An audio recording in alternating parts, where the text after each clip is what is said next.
Hi everyone, this is Debbie, one of the directors at Camp Aquila. I am just going to take some time to go over some of the things that we discuss here in the Handy Dandy Parent Handbook, and just wanted to maybe help illuminate sort of why we make the choices we make about our policies, and also just reiterate some of the important things that are in there. And so I wanted to start by talking about how kids get to camp. Of course, you can drive your child up to camp. That's absolutely fine.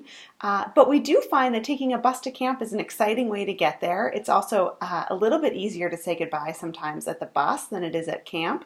So we would encourage you to use a bus if there's one near you. We have one that leaves from Tarrytown, New York, outside of New York City.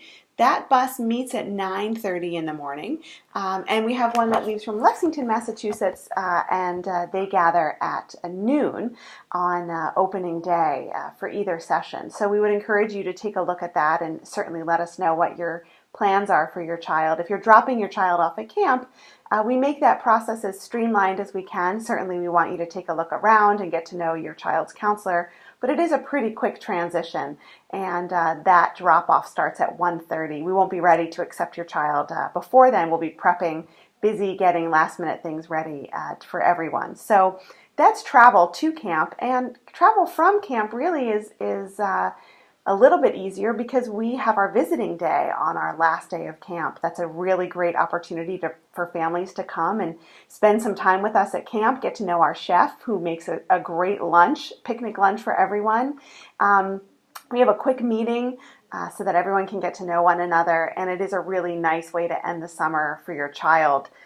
So that he or she has a chance to show you around, introduce him to his friends, and that's just a really nice day. If for some reason that's inconvenient for you, of course, we're happy to take your child back to Logan Airport to fly home, or to the New York area as well. There's a small fee for that. So if that's something that you need, certainly feel free to let us know.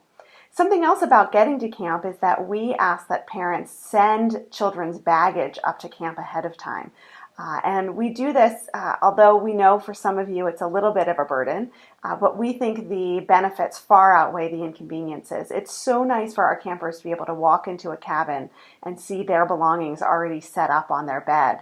It also eliminates the anxiety that comes along with getting unpacked and set up. Our counselors take care of that for our campers, and also we find that campers who start off organized are more likely to stay organized. So we label shelves and get everything ready for their arrival, and it is a really nice thing to walk into a bunk that feels like home. There's also no stress about where to sleep or who to sleep next to. We take care of that. And the added benefit is that if you've forgotten to pack something, we'll realize it and certainly give you a call so that you can make sure we get it to camp before your camper arrives. Let's see, what else do I have on my agenda? The other thing about baggage, of course, is packing, which for parents we know can be stressful. And so our packing list is in that handy dandy parent handbook. It's also online in the electronic version of the parent handbook. So feel free to reference that. You really don't need to pack anything more.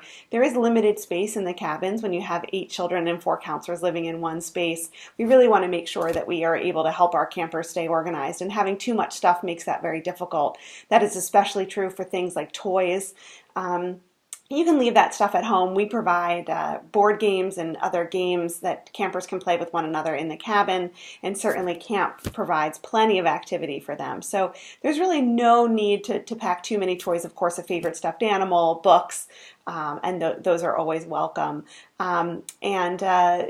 The other thing about packing is that we do laundry once a week. So the reason the list is not inclusive of things for 3.5 weeks is that you really only need to pack for 1 week. And finally, along with packing and extra stuff, I'm sure you all know at this point that we have a no electronics policy. The only electronic device that we do allow would be a small MP3 player. Of course, things get damaged at camp by accident, water, dirt, getting swept up when we do chores in the morning. So, you know, a cheap MP3 player is great as long as it doesn't have a screen. Campers can listen to music or audiobooks that way.